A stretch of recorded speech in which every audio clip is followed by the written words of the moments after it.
આજની ભક્તિ સભામાં અમે આવકાર કરીએ છીએ, આપની હાજરીની કદર કરીએ છીએ.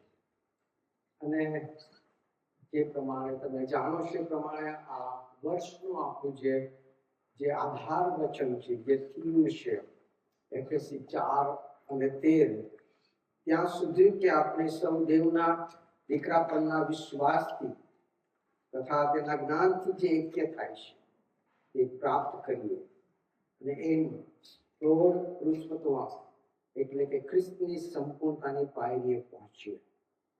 ખ્રિસ્તની સંપૂર્ણતાની પાયરીએ પહોંચવું એ આપણા આ વર્ષનો ધ્યેય અને ગોલ છે. મંડળી તરીકે અને વ્યક્તિગત રીતે એ આત્મિક પરિપક્વતા એ આપણે પ્રાપ્ત કરી શકીએ એ આપણા આ વર્ષનો એ થીમ છે. એ સંબંધી આપણે આ દિવસોમાં આપણે અભ્યાસ કરી રહ્યા છીએ. એની પર અલગ અલગ સન્માનો આપવામાં આવે છે. તો કેવી રીતે એ આત્મિક પરિપક્વતા સુધી આપણે પહોંચી શકીએ, આત્મિક પરિપક્વતાને આપણે પ્રાપ્ત કરી શકીએ અને એના માટે આપણે શું કરવાની જરૂર છે એ બાબતો સંબંધી આપણે અભ્યાસ કરી રહ્યા છે. આજે એફેસીયોના પત્ર અને તેનો બીજો અધ્યાય અને તેની 1 થી 10 કલમો છે, એ કલમો ઉપર થોડો સમય આપણે મનન કરવા માંગીએ છીએ. એફેસીયોના પત્ર વિશે એવું કહેવામાં આવે છે કે આ પત્ર એ ક્રાઉનની અંદર એક જ્વેલ સમાન છે, મુકટની અંદર એક હીરા સમાન છે. બહુ જ પાઉલે અત્યારે આ પત્ર લખ્યોમાં બહુ જ આત્મિક તથ્યો એમાં બધી આપણે શીખી શકીએ છીએ. અહીંથી જે 10 કલમો છે એમાં 2-3 બાબતો આપણે જોવા માંગીએ છીએ. સૌ પ્રથમ બાબત અહીંયા આગળ જે પ્રમાણે 1 થી 4 કલમમાં ત્યાં લખવામાં આવ્યું છે, 1 થી 3 કલમની અંદર ત્યાં લખવામાં આવ્યું છે, વળી તમે અપરાધોમાં તથા પાપોમાં મુયેલા હતા ત્યારે તેણે તમને સજીવન કર્યા. તે અપરાધોમાં તમે આ જગતના ધોરણ પ્રમાણે વાયુની સત્તાના અધિકારી એટલે જે આત્મા આજ્ઞાના દીકરામાં પ્રબળ છે તે પ્રમાણે ચાલતા હતા. તેઓમાં આપણા સગળા આપણા દેહની વાસના પ્રમાણે પહેલેથી ચાલતા હતા અને દેહની તથા મનની વૃત્તિઓ પ્રમાણે કાર્ય કરતા હતા. પ્રથમની સ્થિતિમાં બીજાઓના જેવા પોપના છોકરા હતા.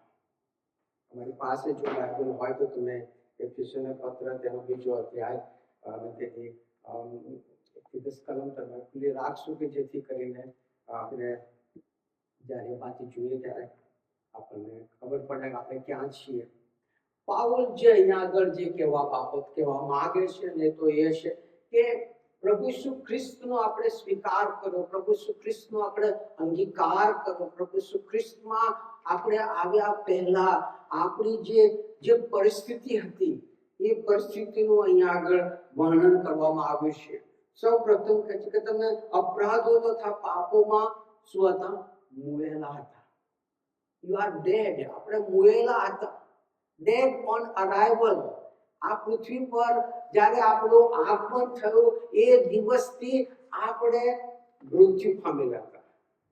દૈહિક રીતે તો આપણે જીવતા હતા પણ આત્મિક રીતે આપણે મરેલા હતા, આત્મિક મૃત્યુ પામેલા હતા. ડેડ ઓન અરાઇવલ આપણે હતા કે જે દિવસે આદમે પાપ કર્યું અને જે દિવસે એ પાપનો પ્રવેશ માણસના જીવનમાં થયો એ દિવસથી પાપના પ્રવેશની સાથે મરણનો પ્રવેશ થયો. એ જ દિવસે એ આત્મિક રીતે આદમ મરણ પામ્યો અને એ જ દિવસથી સમગ્ર માનવ જાત જેવો માનવ તરીકે આ પૃથ્વી પર જન્મે છે સગળા આપણે આત્મિક રીતે મરેલા હતા.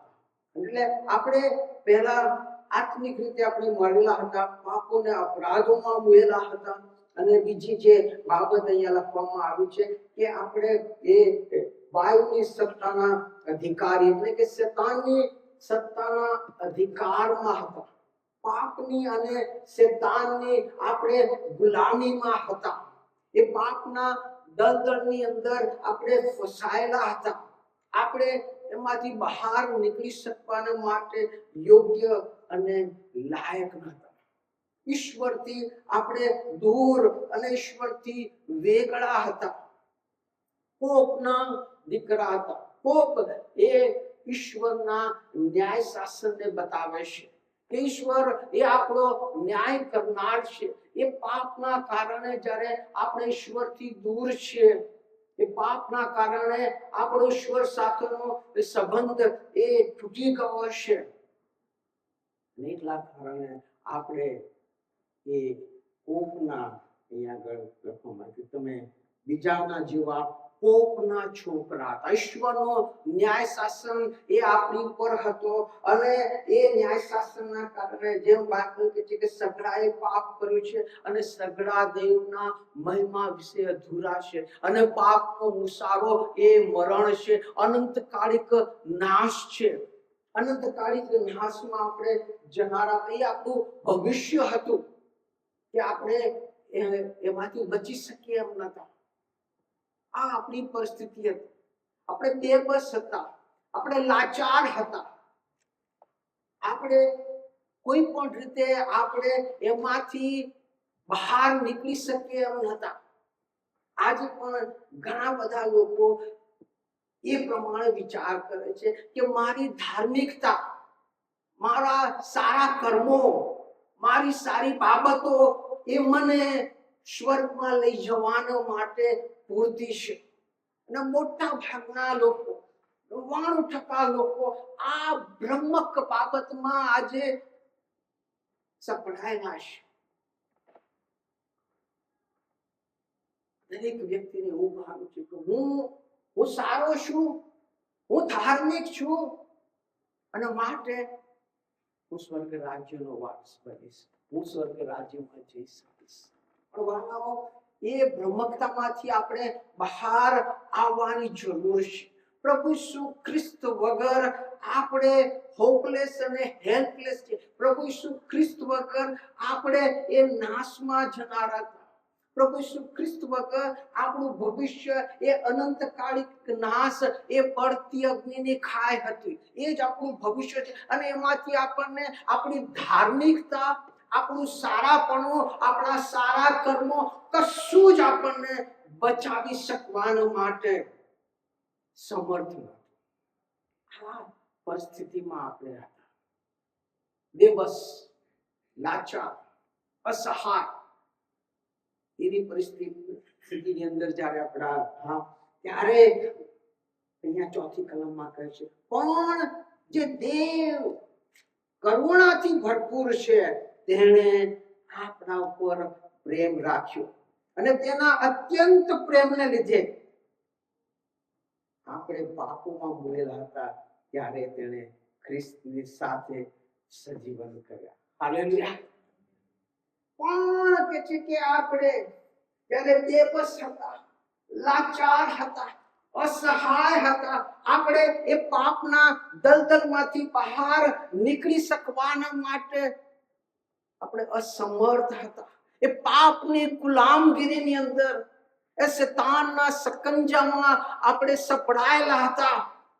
એવા સમયે ઈશ્વર જે કરુણાથી ભરપૂર છે, એ કરુણા કરનાર એવા ઈશ્વર, જે દયાના સાગર છે, એ ઈશ્વર, એ કરુણાથી ભરપૂર ઈશ્વર, એ ઈશ્વરે આપણા ઉપર શું કરી? એને કરુણા આવી, એને આપણા ઉપર દયા આવી. એટલું જ નહીં, પણ કહે છે કે તેના અત્યંત પ્રેમના લીધે, તેના પ્રેમના લીધે ઈશ્વરે આપણા ઉપર એ અત્યંત પ્રેમ કર્યો છે. એ આગાપે પ્રેમ એને આપણા પર કર્યો છે. ક્યારે કર્યો?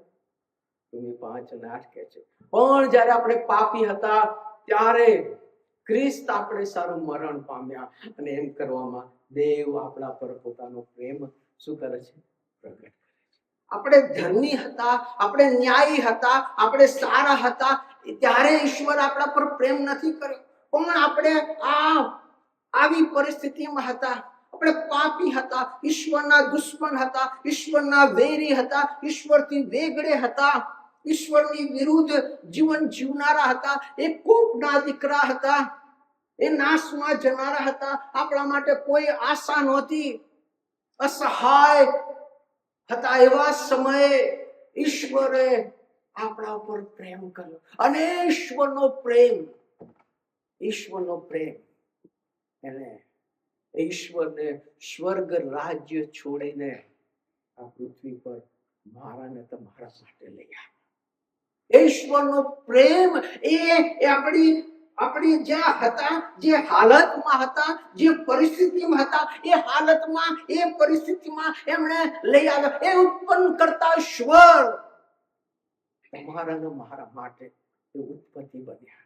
એને માણસનું રૂપ ધારણ કર્યું અને માણસના રૂપમાં આપીને પોતાને ખાલી કર્યું, સગુણ જતું કર્યું.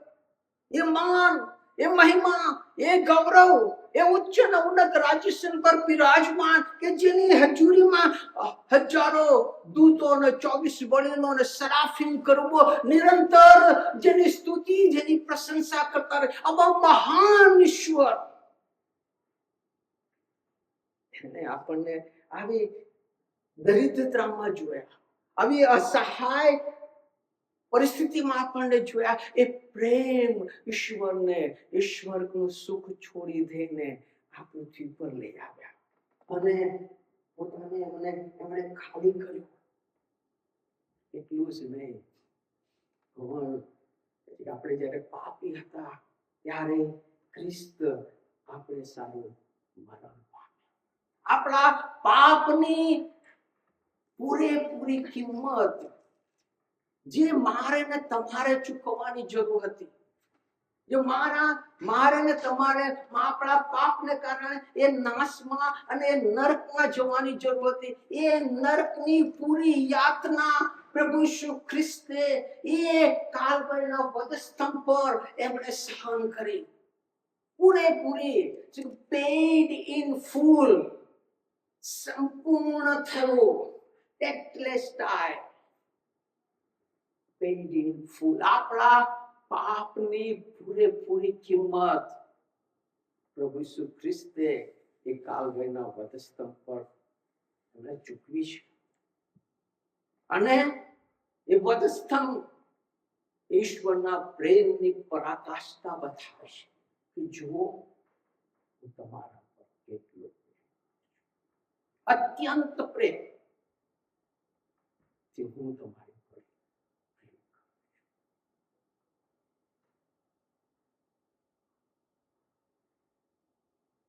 પાપોના અપરાધોમાં વેદના, કોપના દીકરા,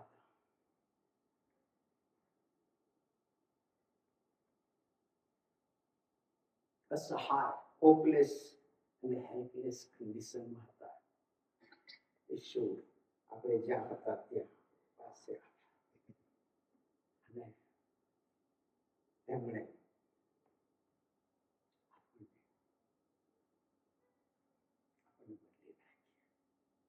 સૌ પહેલી બાબત, આપણી પરિસ્થિતિ, આપણે શું હતા અને આપણે જે હતા એમાંથી આપણને બચાવવાના માટે ઈશ્વરે આપણા માટે શું કર્યું એ બાબત આપણે અહીંયા આગળ જોઈએ છીએ. પણ દેવ જે કરુણાથી ભરપૂર છે, તેણે આપણા પર પ્રેમ રાખ્યો અને તેના અત્યંત પ્રેમને લીધે આપણે પાપોમાં મોયેલા હતા ત્યારે તેને ખ્રિસ્તની સાથે આપણને સજીવન કર્યા. હાલેલુયા.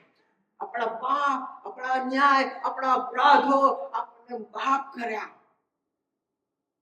એટલું જ નહીં, વાલાઓ, આપણને પ્રભુ ઈસુ ખ્રિસ્તમાં એક નવી આઈડેન્ટિટી આપવામાં આવી. એનું વર્ણન આપણે અહીંયા આગળ છઠ્ઠી કલમથી આપણે વાંચીએ છીએ.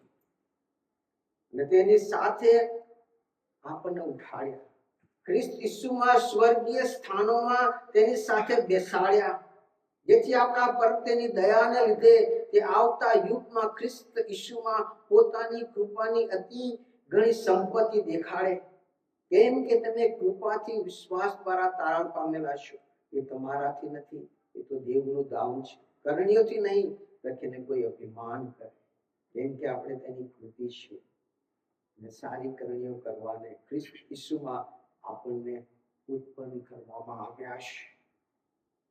ફક્ત આપણા પાપો, આપણા અપરાધોમાંથી આપણને બહાર કાઢ્યા એટલું જ નહીં, આપણા પાપોની પૂરેપૂરી કિંમત ચૂકવી એટલું જ નહીં, આપણને સ્વર્ગ રાજ્ય આપ્યું એટલું જ નહીં, પરંતુ આપણને એક નવી આઈડેન્ટિટી, એક નવી ઓળખ આપવામાં આવી છે. અને પ્રથમ જે ઓળખ છે આપણને એ આપવામાં આવી છે, અને તો એ છે કે આપણને સજીવન કરવામાં આવ્યા. એની સાથે સજીવન કરવામાં, અનંતકાલિક જીવન. મરેલા હતા પાપોને અપરાધોની અંદર, પરંતુ એમાંથી આપણને સજીવન કરીને અનંતકાલિક જીવન. હવે કે છે કે મૃત્યુ તમારી ઉપર રાજ્ય કરનાર, મૃત્યુનો શું કર્યો? નાશ કર્યો. અનંતકાલિક જીવન, સજીવન, સનાતન જીવન એ પ્રભુ ઈસુ ખ્રિસ્તમાં આપણને આપવામાં આવ્યું છે. સ્વર્ગીય સ્થાનોમાં બેસાડવામાં આવ્યા. આપણે શારીરિક રીતે તો અત્યારે અહીંયા છીએ, પણ પોઝિશનલી આપણે સ્વર્ગીય સ્થાનોમાં આપણું સ્થાન નક્કી કરવાનું. પોઝિશનલી આપણે સ્વર્ગીય સ્થાનોમાં બેઠેલા છે. Hallelujah, praise the lord. આ કોઈ નાની સૂની બાબત નથી. આ જે બાબત ઈશ્વરે આપણને આપી છે, સ્વર્ગીય સ્થાનોની અંદર આપણને ઓલરેડી બેસાડી દેવાના. ભૂતકાળ કે સ્વર્ગીય સ્થાનોની અંદર આપણને બેસાડવામાં આવ્યા છે. સજીવન કરવામાં આવ્યા. સ્વર્ગીય સ્થાનોની અંદર આપણને બેસાડવામાં આવ્યા. અને અહીંયા લખવામાં આવ્યું છે કે એના પુત્રો આપણને ગણવામાં આવ્યા. એના પુત્રો તરીકે આપણને ઓળખ આપવામાં આવી. એફએસી 1 અને 5 માં ત્યાં લખવામાં આવ્યું છે, આપણે પાપોમાં મુકેલા હતા ત્યારે ખ્રિસ્તે તેની સાથે આપણને સજીવન કર્યા. કૃપાથી તમે વિશ્વાસ દ્વારા તારણ પામેલા છો. અને તેના અત્યંત પ્રેમને લીધે ઈશ્વરે આપણાને પાપોમાંથી સજીવન કર્યા અને તેના છોકરાઓ બનવાનો જે વિશેષ અધિકાર, એના દીકરા બનવાનો અધિકાર. રોમિયોને પત્રને તેનો 8મો અધ્યાય ને તેની 16 અને 17 કલમ એ પ્રમાણે કહે છે, આપણા આત્માની સાથે પણ પવિત્ર આત્મા પોતે સાક્ષી આપે છે કે આપણે દેવના છોકરા છીએ. એટલે જો છોકરા છીએ તો વારસ પણ છીએ, એટલે દેવના વારસ છીએ અને ખ્રિસ્તની સંગાથે વારસાના ભાગીદાર છીએ. જો આપણે વારસ છીએ તો આપણે જો દીકરા છીએ, આપણે ઈશ્વરની સાથે આપણે ઈશ્વરના છોકરા છીએ, તો છોકરા છીએ તો વારસ પણ છીએ. બહુ મોટી બાબત અહીં આગળ કહેવા. આપણને પ્રભુ ઈસુ ખ્રિસ્તના શું ગણવામાં આવ્યા? બાળકો. શું છે? અને બાળકો બાઇબલ જે પ્રમાણે કહે છે, જો આપણે બાળકો છીએ તો આપણે દેવના વારસ છીએ. આનો અર્થ એ થાય છે કે જે દેવનું છે, હું પિતા છું, મારો દીકરો સ્ટેલોન મારો દીકરો છે, બરોબર, મારું જે કઈ છે એ કોનું છે?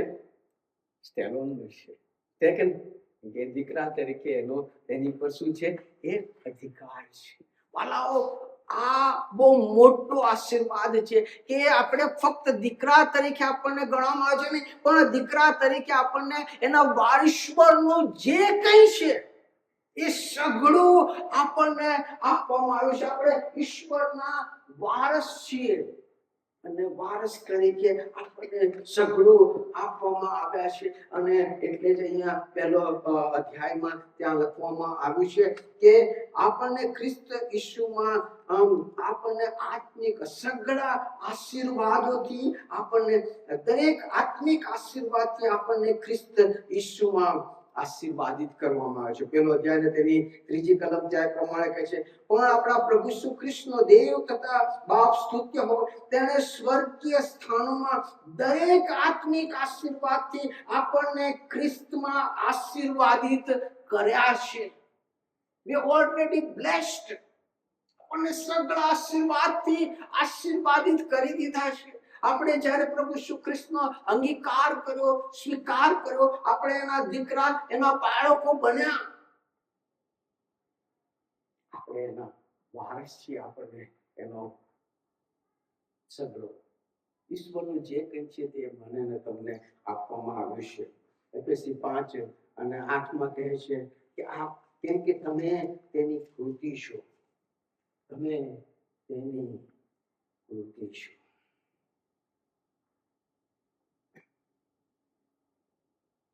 We are his masterpiece. આપણે એનું માસ્ટરપીસ, એની અદ્ભુત કૃતિ આપણને બનાવવામાં આવી છે. આપણે નકામા હતા, હોપલેસ હતા, આશા વિહોણા હતા, અને પ્રભુએ આપણને એ હોપલેસ ને હેલ્પલેસ કન્ડિશનમાંથી અહીંયા આગળ આપણને કહે છે કે એનું માસ્ટરપીસ, એની કૃતિ આપણને બનાવવામાં આવ્યા છે. 5 અને 8 ત્યાં લખવામાં આવે છે. એફએસીનો પત્ર તેનો 5મો અધ્યાય અને તેની 8મી કલમમાં કહે છે, કેમ કે તમે પહેલા અંધકાર હતા, પણ દેવે પ્રભુમાં પ્રકાશ રૂપ છો. પ્રકાશના સંતાનોને આપણને પ્રકાશ રૂપ બનાવવામાં આવ્યા, સજીવન કરવામાં આવ્યા, સ્વર્ગીય સ્થાનોમાં આપણને બેસાડવામાં આવ્યા. એ પુત્ર બનવાનો અધિકાર આપણને આપવામાં આવ્યો. પ્રકાશના સંતાનો આપણને બનાવવામાં આવ્યા, એની એ કૃતિ આપણને બનાવવામાં આવ્યા. તેનો પિત્તર તેનો 2જો અધ્યાય તેની 9મી કલમમાં ત્યાં લખવામાં આવ્યું છે, પણ તમે તો પસંદ કરાયેલી જાતિ, રાજમાની યાજક, પવિત્ર પ્રજા તથા પ્રભુના ખાસ લોક છો. પણ તમે તો પસંદ કરાયેલી પ્રજા, રાજમાન્ય યાજક વર્ગ, પવિત્ર પ્રજા તથા પ્રભુના ખાસ લોક. આપણી કોઈ હેસિયત નથી, આપણી કોઈ લાયકાત નથી, આપણી કોઈ યોગ્યતા નથી.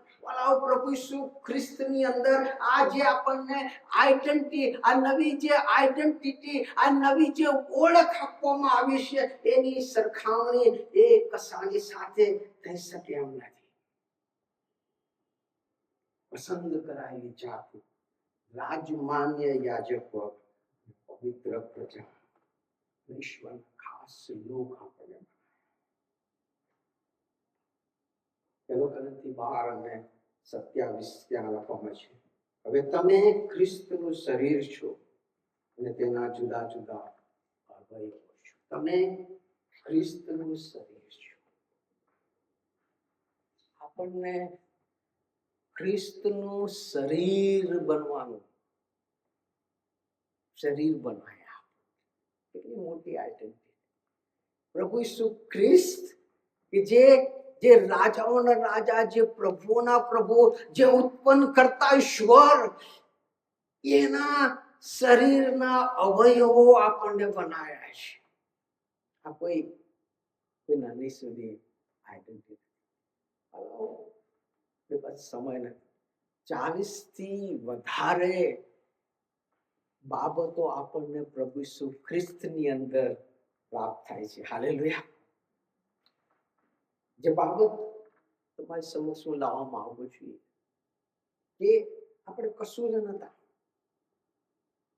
પાપોના અપરાધોમાં મોયેલા હતા. આપણી કોઈ આઈડેન્ટિટી નથી, આપણી કોઈ ઓળખ નથી. એ નાશમાં જનારા હતા. એ કોપના બાળકો હતા અને ત્યાંથી એ કીચડમાંથી ઈશ્વરે આપણને બહાર કાઢ્યા. એના મૂલ્યવાન રક્તની અંદર આપણને શુદ્ધ કર્યા, આપણને પવિત્ર કર્યા અને એના બાળકો બનવાનો અધિકાર આપ્યો.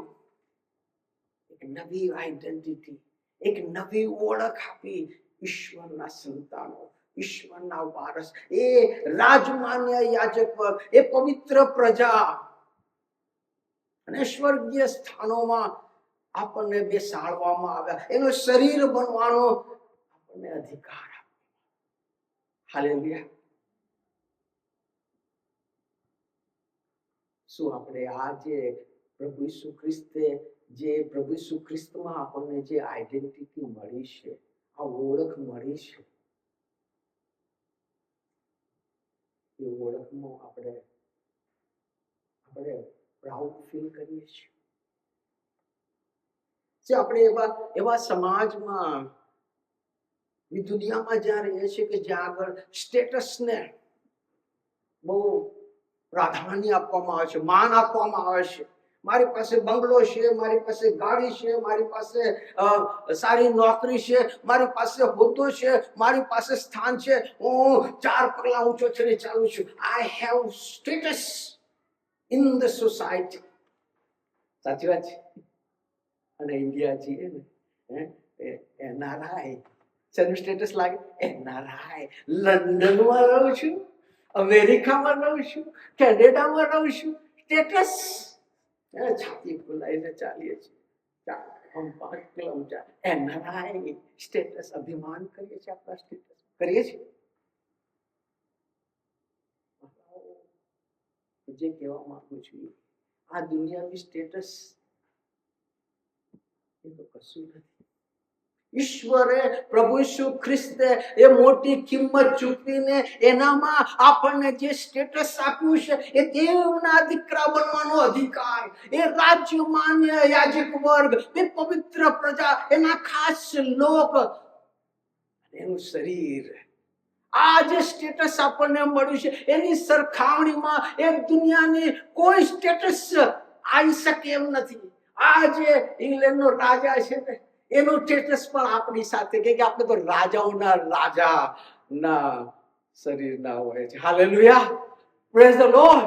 અને એક દિવસે એ જેને આપણને સ્વર્ગીય સ્થાનોમાં બેસાડ્યા છે ને, એની સાથે એ જ્યારે રાજ કરશે, ત્યારે હું અને તમે આપણે એની સાથે બેસીને આપણે જગતનો ન્યાય કરનારા છીએ. Hallelujah, praise the lord. વાલાઓ, જે સ્ટેટસ ઈશ્વરે આપણને આપ્યું છે, એ અનેક ઘણું વધારે છે આ દુનિયાના સ્ટેટસ કરતા. અને એ પણ આપણને મફત ભેટ તરીકે, ગિફ્ટ તરીકે આપવામાં આવ્યું છે. અને એના માટે આપણને પ્રાઉડ ફીલ થવો જોઈએ. આપણને કેવું છે, I am no longer slave, I am the child of God. Hallelujah. હું હવે ગુલામ નથી, હું ઈશ્વરનો બાળક છું. જ્યારે ચાલીએ ત્યારે છાતી ખોલીને ચાલીએ, 2 પગ 5 ફૂટ ઊંચા થઈને ચાલીએ. Yes, I am the child of God. હું કોઈ સામાન્ય નથી, હું ઈશ્વરનું બાળક છું. એ રાજાઓના રાજા, એ પ્રભુઓના પ્રભુ, એનો હું બાળક છું. અને એની સાથે એક દિવસે હું જગતનો ન્યાય કરીશ. હું એની સાથે હું આ જગત ઉપર રાજ કરીશ. ઘણી બધી વખત આપણે રોદણા રડતા હોઈએ છીએ. મારી પાસે આ નથી, મારી પાસે તે નથી, મારી પાસે ફલાણું નથી, મારી પાસે ઢેકણું નથી. વાલાઓ, પ્રભુ ઈસુ ખ્રિસ્તે બહુ મોટી કિંમત ચૂકવીને જે નવી આઈડેન્ટિટી, જે નવું સ્ટેટસ તમને આપવામાં આવ્યું છે, એમાં અભિમાન કરો. I am no longer a slave. હું કોઈ હવે સામાન્ય નથી, પણ હું એ રાજાઓનો રાજા અને પ્રભુઓના પ્રભુનું બાળક છું. હું સ્વર્ગીય સ્થાનોમાં મને બેસાડવામાં આવ્યો છે. હું ઈશ્વરની પવિત્ર પ્રજા છું, એ રાજમાન્ય યાજક વર્ગ છું, એની ખાસ લોક છું. નોટ એ ઓર્ડિનરી મેન, કોઈ સામાન્ય નથી. સ્પેશિયલ. એની જે અહીંયા લખવામાં આવે છે, વી આર હિઝ માસ્ટરપીસ. એની કૃતિ છે, એનું માસ્ટરપીસ આપણને બનાવે, કઈ નથી. અને એટલે આપણે જે છીએ એમાં આપણે પ્રાઉડ ફીલ કરવાની જરૂર છે, એમાં અભિમાન કરવાની જરૂર છે, અને એના માટે આપણે ઈશ્વરનો આભાર માનવાની જરૂર છે. એક દિવસે મહાન શિલ્પીકાર, મહાન આર્ટિસ્ટ માઇકલ એન્જેલો એક ખરપચડા પથ્થર ઉપર પોતાની હથોડીને ચીણી લઈને કશું કરી રહ્યા હતા. અને કોઈકે સવાલ પૂછ્યો, માઇકલ, આ નક્કામાં અને આવા ખરબચડા અને બેકાર આ પથ્થરની ઉપર તમે શું કરી રહ્યા છો? અને માઇકલનો જવાબ હતો, I am liberating the angel from this stone. Hallelujah. હું આ નક્કામાં, આ ખરબચડા, આ ફેંકી દેવાને લાયક એ પથ્થરમાંથી હું એ દૂતને મુક્ત કરી રહ્યો છું. હાલેલુયા. આપણે એ ખરબચડા પથ્થર સમાન હતા, નક્કામાં આપણે હતા. આપણી કોઈ હેસિયત નથી, આપણી કોઈ લાયકાત નથી, આપણી કોઈ યોગ્યતા નથી, પણ એ મહાન શિલ્પી ઈશ્વરે ના હાથો હોય, ઈશ્વરે આપણને એના હાથોમાં લીધા. હાલેલુયા. અને એની મહાન આપણને લિબરેટ કરવામાં, આપણને આપણા ભૂતકાળમાંથી આપણને મુક્ત કરી, આપણને એની શ્રેષ્ઠ કૃતિ તરીકે આપણને બનાવવામાં આવે. હાલેલુયા. Praise the lord. અને એના માટે આપણે ઈશ્વરનો જેટલો આભાર માને એટલો ઓછો છે. એના માટે આપણે પ્રાઉડ ફીલ કરવા માંગીએ કે આપણે કૃપા દ્વારા વિશ્વાસથી તારણ પામ્યા છે. એ આપણું નથી, પણ એ ઈશ્વરનું શું છે? એટલે આપણે who we are in Christ, આપણે ઈશ્વરમાં જે છીએ એને સામાન્ય ના લઈએ, એને લાઇટલી ના લઈએ. But we have to feel proud of who we are in Jesus Christ, because Christ has paid a big price for you and me. ઈશ્વરે બહુ મોટી કિંમત ચૂકવીને તમને ને મને આ આઈડેન્ટિટી આપી છે, આ ઓળખ આપી છે, અને એને આપણે લાઇટલી ના લઈએ, પણ એને ગંભીરતા લઈએ, ગંભીરતાથી લઈએ, અને એની પર આપણે પ્રાઉડ ફીલ કરીએ. આવું યસ પ્રભુજી, અમે તમારો પુષ્કળ આભાર માનીએ છીએ કે અમારી કોઈ યોગ્યતા, અમારી કોઈ લાયકાત, અમારો કોઈ સારાપણું નહીં. બધા પાપોના અપરાધોમાં મુકેલા હતા, અમારા માટે કોઈ આશા નહોતી, નાશમાં જઈ રહ્યા હતા. તમારા દુશ્મન અને તમારા વેરી હતા. એવા સમયે પ્રભુ તમે જે કરુણાથી ભરપૂર છો, જે દયાથી ભરપૂર છો, એમણે અમારા પર કરુણા કરી, એમણે અમારા પર પોતાનો અત્યંત પ્રેમ પ્રદર્શિત કર્યો. એ પ્રેમ તમને સ્વર્ગ રાજ્ય છોડીને આ પૃથ્વી પર તમને અમારા પાપોને સારું, અમારા અપરાધોને સારું તમે વિંધાયા, તમે કચડાયા, અને અમારા પાપોને સારું તમને શિક્ષા આપવામાં આવી, અને તમે તમારું બલિદાન પ્રભુને આપ્યું. અને તમારા એ બલિદાન તમારા તમે અમને એક નવી ઓળખ આપી છે. ફક્ત પ્રભુ તમે અમારા પાપો, અમારા અપરાધોની ક્ષમા આપી અમને શુદ્ધ અને પવિત્ર કર્યા એટલું જ નહીં, પરંતુ પ્રભુ તમારામાં અમને એક નવી આઈડેન્ટિટી આપવામાં આવી છે. તમારા દીકરા દીકરીઓ બનવાનો વિશેષ અધિકાર તમે અમને આપ્યો છે. એ સ્વર્ગીય સ્થાનોમાં તમે અમને બેસાડ્યા છે. પ્રભુ મેં તમારો આ તમારા ઉપકારોને પ્રભુ અમે સદા યાદ રાખીએ અને અમે તમે અમને જે તમારામાં જે બનાવ્યા છે, તમારામાં જે ઓળખ આપી છે, એ ઓળખમાં પ્રભુ અમે પ્રાઉડ ફીલ કરીએ અને એના માટે હંમેશા અમે તમારા આભારી બની રહીએ. એ જ અમે પ્રાર્થના વિનંતી કરીએ છીએ ઈસુ પ્રભુના